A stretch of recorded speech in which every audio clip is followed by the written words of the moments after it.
ಹಸಿರು ಸಿರಿಯನ್ನು ಹೊದ್ದು ಮಲಗಿದಂತಿರುವ ಪಶ್ಚಿಮ ಘಟ್ಟದ ತಪ್ಪಲಿನಲ್ಲಿ ಕಂಗೊಳಿಸುವ ತೆಂಗು ಬಾಳೆಗಳ ನಡುವೆ ರಮಣೀಯವಾಗಿ ಕಾಣುವಂತಹ ಉಡುಪಿ ಜಿಲ್ಲೆಯ ತಾಲೂಕುಗಳಲ್ಲೇ ಅತ್ಯಂತ ಪುಟ್ಟ ತಾಲೂಕು ಹೆಬ್ರಿ ತಾಲೂಕು. ಕೇವಲ 9 ಗ್ರಾಮ ಪಂಚಾಯಿತಿಗಳನ್ನು ಹಾಗೂ 8 ಅರಿವು ಕೇಂದ್ರಗಳನ್ನು ಹೊಂದಿದೆ. ಹೆಬ್ರಿ ಅರಿವು ಮತ್ತು ಮಾಹಿತಿ ಕೇಂದ್ರ, ಶಿವಪುರ ಅರಿವು ಮತ್ತು ಮಾಹಿತಿ ಕೇಂದ್ರ, ವರಂಗ ಅರಿವು ಮತ್ತು ಮಾಹಿತಿ ಕೇಂದ್ರ, ಮುದ್ರಾಡಿ ಅರಿವು ಮತ್ತು ಮಾಹಿತಿ ಕೇಂದ್ರ, ನಾಡ್ಪಾಲು ಅರಿವು ಮತ್ತು ಮಾಹಿತಿ ಕೇಂದ್ರ, ಕುಚ್ಚೂರು ಅರಿವು ಮತ್ತು ಮಾಹಿತಿ ಕೇಂದ್ರ, ಮಡಾಮಕ್ಕಿ ಅರಿವು ಮತ್ತು ಮಾಹಿತಿ ಕೇಂದ್ರ, ಬೆಳವೆ ಅರಿವು ಮತ್ತು ಮಾಹಿತಿ ಕೇಂದ್ರ. ನಮಸ್ಕಾರ, ನನ್ನ ಹೆಸರು ದಿನೇಶ್. ಹೆಬ್ರಿ ತಾಲೂಕು ಪಂಚಾಯತಿಯ ಸಹಾಯಕ ನಿರ್ದೇಶಕರ ಪ್ರಭಾರ ಯುವಾಗಿ ಕಾರ್ಯನಿರ್ವಹಿಸ್ತಾ ಇದ್ದೀನಿ.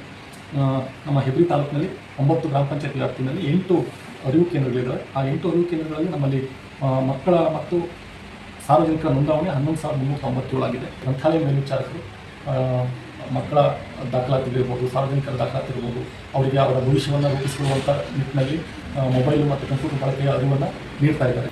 ಈ ವಿಚಾರವಾಗಿ ಅದರ ಅರಿವು ಕೇಂದ್ರಗಳ ಒಂದು ಬೆಂಬಲಕ್ಕೆ ನಮ್ಮ ಗ್ರಾಮ ಪಂಚಾಯತಿ, ತಾಲೂಕು ಪಂಚಾಯತಿ ಮತ್ತು ಜಿಲ್ಲಾ ಪಂಚಾಯತಿ ಸರ್ಕಾರ ಕೂಡ ಹೆಚ್ಚಿನ ಮಹತ್ವವನ್ನು ನೀಡಿರುವಂಥದ್ದು ಮಕ್ಕಳ ಭವಿಷ್ಯದ ದೃಷ್ಟಿಯಲ್ಲಿ ಅವರಿಗೆ ಒಳ್ಳೆಯದಾಗುತ್ತೆ ಅಂತ ಹೇಳಿ ನನ್ನ ಮಾತನ್ನು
ನಮಸ್ತೆ, ನನ್ನ ಹೆಸರು ಸತೀಶ್ ನಾಯ್ಕ್. ಉಡುಪಿ ಜಿಲ್ಲೆ ಹೆಬ್ರಿ ತಾಲೂಕು ಬೆಳಗ್ಗೆ ಗ್ರಾಮ ಪಂಚಾಯಿತಿಯಲ್ಲಿ ಪಂಚಾಯತ್ ಅಧಿಕಾರಿಯಾಗಿ ಕಾರ್ಯನಿರ್ವಹಿಸುತ್ತಿದ್ದೇನೆ. ಗ್ರಂಥಾಲಯಗಳು 2019ರಲ್ಲಿ ಗ್ರಾಮ ಪಂಚಾಯತಿಗೆ ಹಸ್ತಾಂತರಗೊಂಡ ನಂತರ ಮೂಲಭೂತ ಸೌಕರ್ಯದೊಂದಿಗೆ ಸಾಕಷ್ಟು ಅಭಿವೃದ್ಧಿಗೊಂಡಿದೆ. ಗ್ರಂಥಾಲಯಗಳನ್ನು ಅರಿವು ಕೇಂದ್ರಗಳಾಗಿ ಪುನಃ ನಾಮಕರಣಗೊಳಿಸಲಾಗಿದೆ. ಅರಿವು ಕೇಂದ್ರಗಳಾಗಿ ಮಾರ್ಪಟ್ಟ ನಂತರ ಓದುಗರ ಸಂಖ್ಯೆ ಸಾಕಷ್ಟು ಹೆಚ್ಚಳಾಗಿದೆ. ಯುವಜನರು ಅರಿವು ಕೇಂದ್ರಗಳಲ್ಲಿ ಸ್ಪರ್ಧಾತ್ಮಕ ಪರೀಕ್ಷೆಗಳಿಗೆ ಪೂರ್ವ ತಯಾರಿ ನಡೆಸ ಬಳಸಿಕೊಂಡು ಯಶಸ್ವಿಯಾಗಿರುತ್ತಾರೆ. ಒಟ್ಟಾರೆಯಾಗಿ ಗ್ರಂಥಾಲಯಗಳು ಮಾಹಿತಿ ಕೇಂದ್ರಗಳಾಗಿದೆ ಹಾಗೂ ಜ್ಞಾನದ ಕೇಂದ್ರಗಳಾಗಿ ಹೇಳಲಿಕ್ಕೆ ಇಷ್ಟಪಡ್ತೀನಿ. ಧನ್ಯವಾದಗಳು.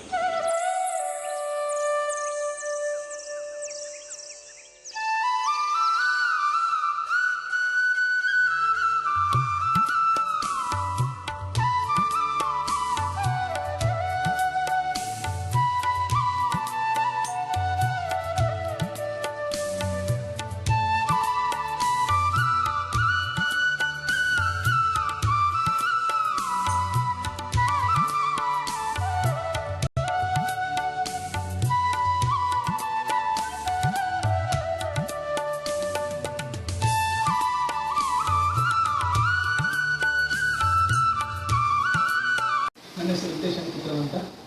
ನಾನು ಹೆಬ್ರಿ ತಾಲೂಕು ಮಡಾಮಕ್ಕಿ ಗ್ರಾಮ ಪಂಚಾಯತಿಯಲ್ಲಿ ಪಂಚಾಯತ್ ಅಭಿವೃದ್ಧಿಯಾಗಿ ಕರ್ತವ್ಯ ನಿರ್ವಹಿಸ್ತಾ ಇದ್ದೇನೆ.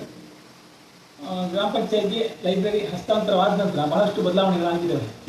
ಈ ಹಿಂದೆ ಬರೀ ಪುಸ್ತಕಗಳು ಮಾತ್ರ ಲಭ್ಯವಿರ್ತದ್ದು ಲೈಬ್ರರಿಯಲ್ಲಿ. ಅದು ಈಗ ಪುಸ್ತಕಗಳ ಜೊತೆಗೆ ಕಂಪ್ಯೂಟರ್, ಇಂಟರ್ನೆಟ್ನೊಂದಿಗೆ ಡಿಜಿಟಲ್ ಸ್ಪರ್ಶ ಗ್ರಾಮ ಪಂಚಾಯತ್ ಲೈಬ್ರರಿಗಳಿಗೆ ಬರುತ್ತಿದೆ. ಆ ಮೂಲಕ ಯುವಜನರು ಹೆಚ್ಚಿನ ಸಂಖ್ಯೆಯಲ್ಲಿ ಲೈಬ್ರರಿಗೆ ಆಗಮಿಸ್ತಾ ಇದ್ದಾರೆ. ತಮಗೆ ಬೇಕಾದ ಮಾಹಿತಿಗಳನ್ನು ಹಾಗೆ ಸ್ಪರ್ಧಾತ್ಮಕ ಪರೀಕ್ಷೆಗೆ ಅಗತ್ಯ ಇರುವಂಥ ಎಲ್ಲ ವಿಚಾರಗಳನ್ನು, ಸೌಲಭ್ಯಗಳನ್ನು ಅವರು ಗ್ರಾಮ ಪಂಚಾಯತಿಯಿಂದ ಲೈಬ್ರರಿಯಿಂದ ಪಡಿತಾ ಇದ್ದಾರೆ. Thank you.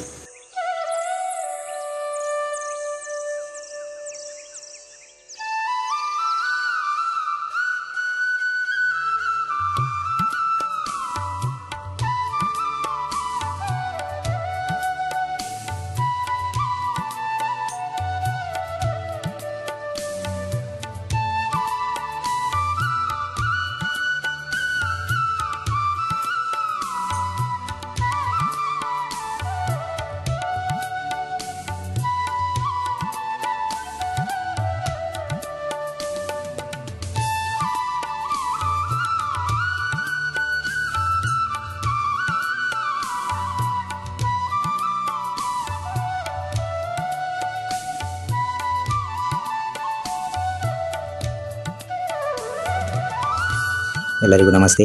ನಾನು ಗ್ರಾಮ ಪಂಚಾಯತ್ ಅರಿವು ಕೇಂದ್ರ ನಾಡ್ಪಾಲು ಇಲ್ಲಿ ಮೇಲ್ವಿಚಾರಕರಾಗಿ ಕಾರ್ಯನಿರ್ವಹಿಸ್ತಾ ಇದ್ದೇನೆ. ನಮ್ಮ ಹೆಬ್ರಿ ತಾಲೂಕಿನಲ್ಲಿ 8 ಅರಿವು ಕೇಂದ್ರಗಳು ಕಾರ್ಯನಿರ್ವಹಿಸ್ತಾ ಇದ್ದು, ಈ ನಮ್ಮ ಅರಿವು ಕೇಂದ್ರವು 1/3/2019ರಿಂದ RDPR ಇಲಾಖೆಗೆ ಬಂದ ನಂತರ ಮಕ್ಕಳಲ್ಲಿ ಶೈಕ್ಷಣಿಕವಾಗಿ ಹಾಗೂ ಸಾರ್ವಜನಿಕವಾಗಿ ತುಂಬ ಸಾಧನೆಯನ್ನು ಮಾಡಿರುತ್ತದೆ ಎಂದು ತಿಳಿಸಲು ಇಚ್ಛಿಸುತ್ತೇನೆ.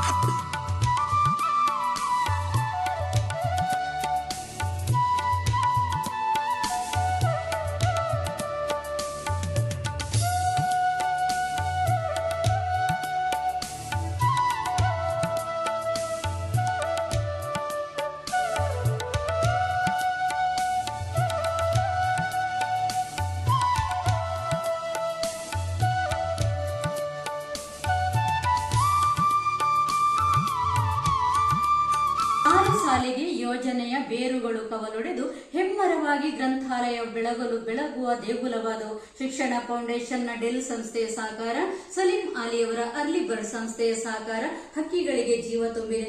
ANSSIRD ಸಂಸ್ಥೆಯ ಮೇಲ್ವಿಚಾರಕರಿಗೂ ಹಾಗೂ ವಿದ್ಯಾರ್ಥಿಗಳನ್ನು ಮೇಧಾವಿಗಳನ್ನಾಗಿ ಮಾಡಿದೆ. ಹಾಗೆಯೇ 6/2/2025 ಖರ್ಗೆಯವರ ಕನಸಿನ ಕೂಸು ದರ್ಶಿನಿ ಯೋಜನೆಯು ವಿಶೇಷ ಚೇತನರ ಪಾಲಿಗೆ ಕಣ್ಣು ತೆರೆದಿದೆ. ಕನ್ನಡ ರಾಜ್ಯೋತ್ಸವದ ಶುಭಾಶಯಗಳೊಂದಿಗೆ ಧನ್ಯವಾದಗಳು.